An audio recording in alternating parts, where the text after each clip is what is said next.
Anyone else? Yes, ma'am. My question is for Miss Doyo.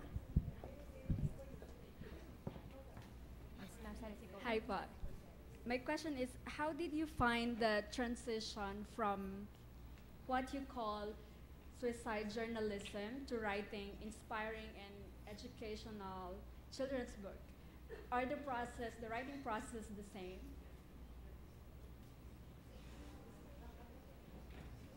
Transition, it's really suicidal every day. You know, when things come up and you have to risk, you risk. So there was really no transitioning. I hope that's a good answer.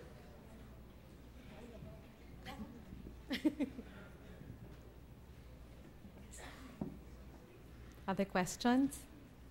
Add lang to the first question, Yes. how do you say no? Yes. I think the journalist has to explain to the person offering money, cash, or vacation overseas that these are not necessary in doing one's job.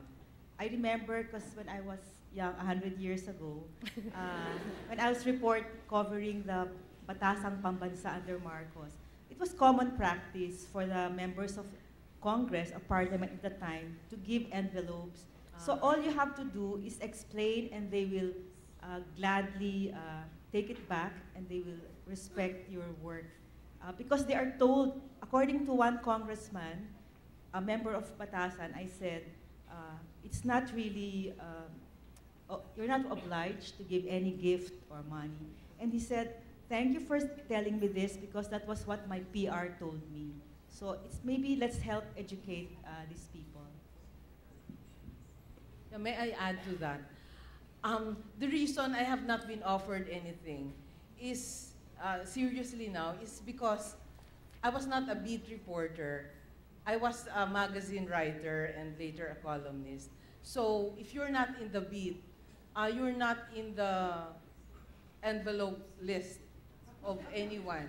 So it's not likely that you get offered. And also, but if at all you get offered, for example, in the Inquirer, we have certain rules that you either return it or you inform your editor about it, but not to take it. But if it's a certain, like if it's a birthday cake, I mean, you know, it might take you a lot of effort to return it, so that's okay. So we're talking here about really substantial amounts or dangerous or items. Yeah, well, since it's good when we can pick up from each other because it stimulates. So to the person who asked the question, in showbiz, I guess as in any other beat, there are envelopes. Our strategy for Summit Media, where I work, which has the titles FHM, Entrepreneur, Town and Country, Cosmo, Preview, yes, Miss Awi, our publisher, what else? You know, I always forget our titles. Esquire. Esquire, yes. Yes. Yummy. Yummy. Yeah, so we have all these titles. Na, Candy, name it, we have 24. Okay, so when you go, what we did was this. We went to the chief PR of every establishment we were going to cover. So the chief PR of ABS, of GMA, of Regal, or whoever. And we said, please, no envelopes, not even GCs for our people. And they noted down, so you are spared the embarrassment of having to return the envelope in front of colleagues who accept, because it's become the norm. Then one day, I go to a maalala mo kay, MMK, maalala yeah. mo kaya, press con, because it was Miss Charo Santos, and all right, so I make an appearance, and the PR had changed. So here I was, I got an envelope, and I thought it was the press statement. So I open it to read it, and I see, I think 3,000 pesos. I think if you're an editor, they give you higher. So 3, 5, I really don't know. Maybe, I just think maybe, because 3 seems to be pretty high. Now, oh wow, I really got very flustered. I think I was running cold sweat. And then I looked for the PR. Now he was new. The current PR of ABS, Mr. Bong Osorio, who had come from the advertising world and was a very nice man, as far as I know.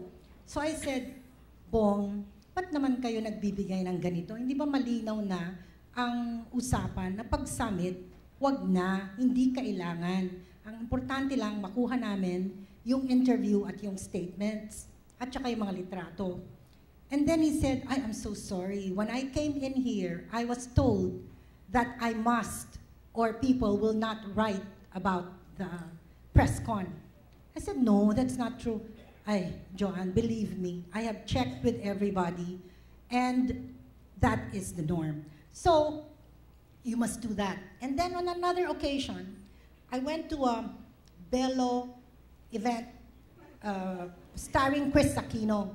Now, normally, they have these raffles, big raffles. Sometimes they give you an LV or whatever bag. So, in this one, you want to wrap up? No. Finish the story. Finish the story. And then, where was I? LV. Okay, LV. Everyone remembers.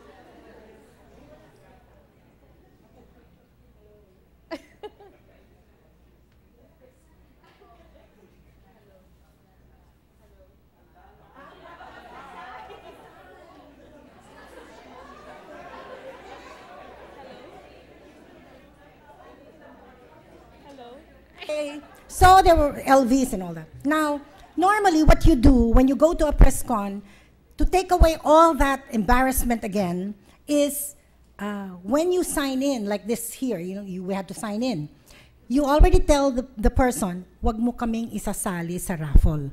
Lahat kami, wag mo isasali. It so happened that we came late to the press con. Now, instead of going and signing, we went straight to the event. Vicky was already talking, Dr. Vicky was already talking, and then Chris was talking, and then it happened.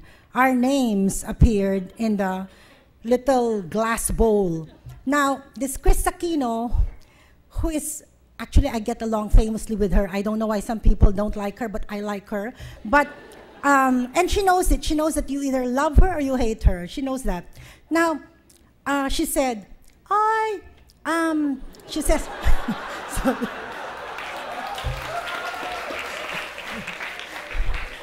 now, I may not remember exactly the item, but something like this. Hi, Joanne. She goes, you're not allowed to get, no. And then I go, I was there. I was trying to be smaller and smaller and smaller because I was surrounded by everyone else, the reporters and all. And she goes, you're not allowed to get, no.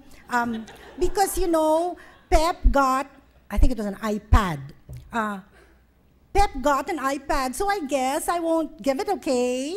And then I go, and then after that, she said, oh, by the way, the winner of a Goyard bag is Joanne. Oh, not you, another Joanne, she was saying. Anyway, because of all this, what happened was, this is the fallout. We left and all, but some people just mingled around and they said, we had become the target of bad talk. Nagmamagaling, holier than thou, and what do they think of themselves? Why do they embarrass us? Ay, punyemas, we didn't know. I'm sorry, this is Ateneo. I'm sorry, but we don't like the focus, the spotlight on us on issues like this. So, it happened. Oh, she says wrap up again. Finally, one last, because this is important. When I appeared in Cheche Lazaro's show, Cheche was not the interviewer. at that one time when I appeared. She was not the interviewer. It was somebody, and his questions were all leading. His questions were, so in showbiz, people are paid left and right.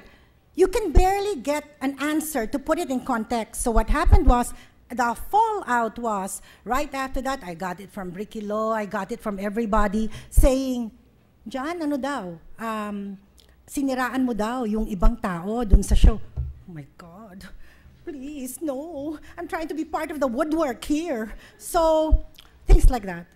You have to play it right. You say no, but you play it right. That's it, wrap up. Thank you. I'm afraid we have to move on. I invite you to go to the ALiWW exhibit so that you can see the books and see the articles and maybe have a brief chat with all of the 18 writers. We'd like to proceed to the turnover of materials of the women to the Ateneo Library of Women's Writings.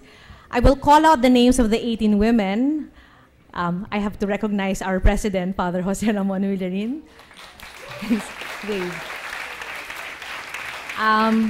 The women who are present here today to please come up on stage. To represent the Ateneo Library of Women's Writings, may we request Dr. Von Totanes, Assistant Director of the Rizal Library, Dr. Edna Malapas, co-founder of ALiWW, and Father Jet, President of Ateneo de Manila University, to accept the materials from the women writers in media. Okay, here are the 18 women. Leonor Aureus Briscoe, Arlene Babst Vokey, Sheila Coronel, Neni Santa Romana Cruz, Maria Ceres Doyo, Fanny Garcia,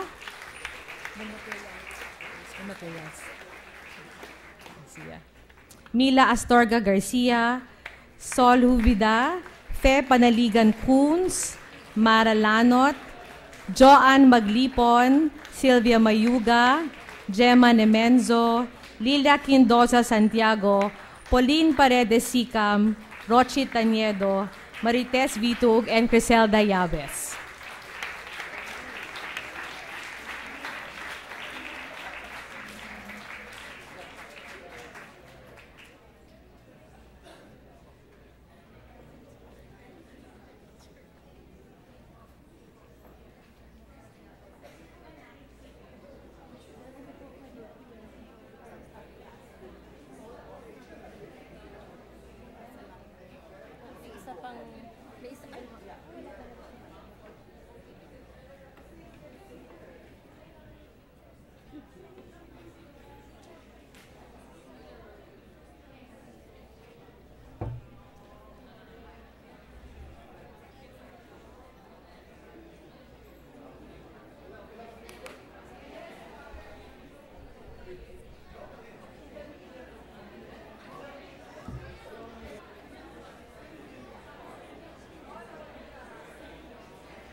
To say a few words, Ma'am Neni, to say a few words in behalf of the women, may I call on Neni Santa Romana Cruz.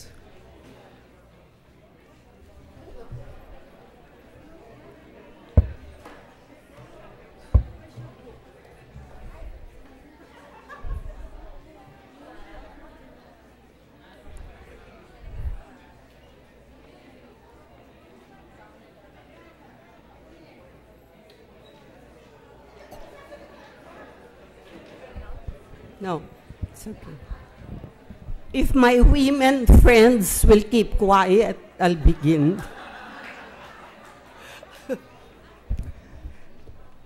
The usual and predictable thing to say is that a major endeavor like this, with the Ateneo Library of Women's Writings and the women writers in media now, or should I say, women writers in media then, I'm rather confused. I should say the predictable thing is that it took a long, long time to conceptualize and turn to reality. It was not so. In fact, it seemed like a whirlwind romance. We were wooed and as instantly and swiftly won over, so embarrassingly so. Women as an organization always pauses in October to remember its birth 3 decades ago. Last year, we decided we wanted to do something different, something meaningful. Although we meet sporadically, yet on a regular basis socially, please do not attempt to interpret that oxymoron of a time frame. Like we say, we're tightly knit, but we're not organized. So just as we were thinking, what could we do? We would come together for the comfort of being with one another to celebrate milestones and also woes like libel suits and other setbacks among them, or even to cheer up our favorite human rights lawyers who have been so much a part of our story, our history, her story. Thus, on a Thursday morning, late last year, on November 29, the day before Andres Bonifacio's 149th birth anniversary, Ceres, Doyo, and I met with ALiWW director Rica Bolipata Santos. It was a portentous day, a portentous meeting. It was an auspicious date, so how could nothing good come out of it? A few of us had begun to build our personal collection a few years back of literary memorabilia when ALiWW honored our mentor for all seasons and for all reasons, the feisty publisher, Egi Apostol. We wanted to offer Egi our books as a way of thanking Egi for all that she has been to us, getting us started in our writing, pushing us, admonishing us to learn to write on anything and everything, and her admonition that deadlines wait for absolutely no one, no matter how golden your pen is. Rica thought the timing of the intent of women was perfect. She immediately warmed up to the idea of holding a group exhibit leading up to the EDSA celebration on February 25th and to the Women's Month in March. And also, she was willing to house our memorabilia for forever.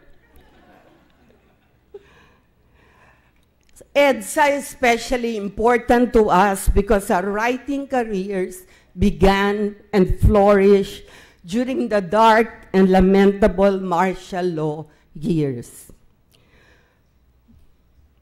We were also fortunate that the 18th Paz Marquez Benitez Memorial Lecture featuring women journalists would be the opening of the exhibit. This was much more than what Ceres and I had dreamt of. A January 15 deadline was set. It was challenging because of the season and the fact that out of 18 members on our roster, 8 live overseas, 6 in the United States, and 2 in Canada. But we are used to deadlines, and this deadline was somehow met.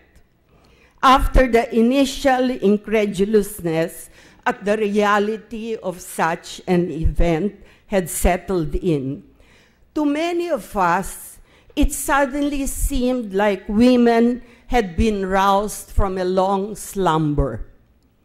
Not that we have not been writing. We have continued to do so and have all taken different paths, some more perilous and risky than others, but all dictated by our individual causes and advocacies and personal experiences and circumstances. After the EDSA People Power Revolution, our main goals of fighting for press freedom, human rights, and liberation from the dictatorship appeared to have been met. Of course, it's not really absolutely true, but thereby hangs another story, many other stories. Women is not a strict, inclusive organization that entails any oath-taking. Heavens, no. Nor membership requirements, blood compacts, and the like. We were so amused when Sol Juvida, our archivist here in the front row, found a receipt for a membership fee of 50 pesos. So what has bound us all together then? It's all the 3 decades of a shared struggle, our enduring friendship and sisterhood, and our romance and passion with the written word. ALiWW says that this is such a boon for them to get the collections of 18 women writers on one single occasion. It came with a great price, especially to Rika, our newly found literary sister or daughter, and kindred soul, and to Gemma Roses, the quiet worker who told me, not complaining, she said, "I'm so used to preparing for our twice-a-year exhibits, but doing it for 18 women is something else." She said she had sleepless nights, and we don't blame her. Sheila Coronel, one of us, now in Colombia, wished ALiWW luck in the preparation. She said, having to deal with 18 wayward women. The word she used, wayward, I think is very kind.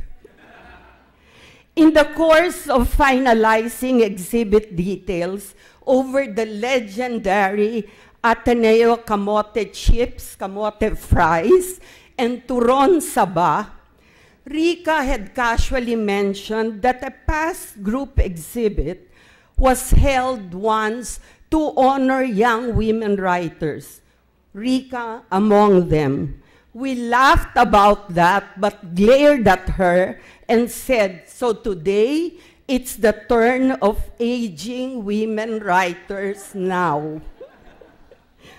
I don't know if she was flustered. In preparing for today, women turned very nostalgic and were delighted that here was a safe, welcoming place to house and secure memorabilia of our writing lives. Sentimental stuff as women writers tucked away in bauls and plastic storage boxes that our families will be burdened with long after we are gone. Many things we value that we hope others similarly inclined will also value. We were thrilled to know that a woman writer had turned in sealed envelopes with highly personal and confidential materials labeled to be read only after my demise. It gave lots of ideas for many of us. Our secrets will be with ALiWW forever. ALiWW has been so welcoming that I dared to ask, can my urn with my cremated remains go with my special collection also? I think it would be safer there. Today, thanks again to ALiWW Director Rica Bolipata Santos, ALiWW co-founder Dr. Edna Manlapas, also my thesis mentor several lifetimes ago, and the Ateneo University President, Father Jose Ramon T. Villarin of the Society of Jesus, and School of Humanities Dean Marlu Vilches, for making this partnership, this romance possible. And just to prove to you what a special day this is for all of us, and we are not a particularly pious group, one of us said in an email to me this morning, "What's happening? I have not been as excited as I was since my first Holy Communion." I wanted to ask, how many Holy Communions have you taken since then? Women feels a new sense of empowerment to collaborate as a group once more, to produce a dream anthology of our writings, Filipina 3, and we certainly have made up for lost time, spurred by ALiWW. For today, a women blog site, we are now in cyberspace, has been unveiled thanks to Ceres.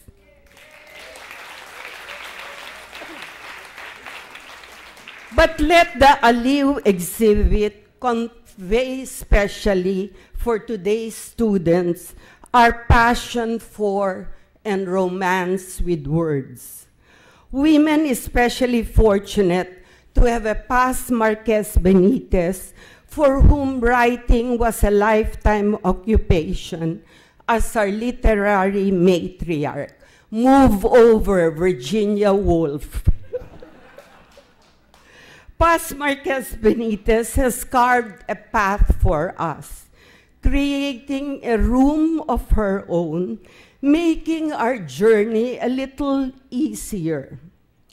Like her, we know that we are only as good as our last piece of writing, and we cannot give up writing because it's the only thing to do. To quote some of my women writer friends on why they write, of course they thought it was a stupid question to even dare ask them that, but we needed it for the exhibit. So what did one say? I write to breathe and so to live. Another one says, a journalist asks questions for a living. I write because a story deserves to be told. I write because one day I will die and I hope my words will outlive me. Writing is a hedge against mortality. Still another one says, writing is the only thing I know. It is all of job, preoccupation, interest,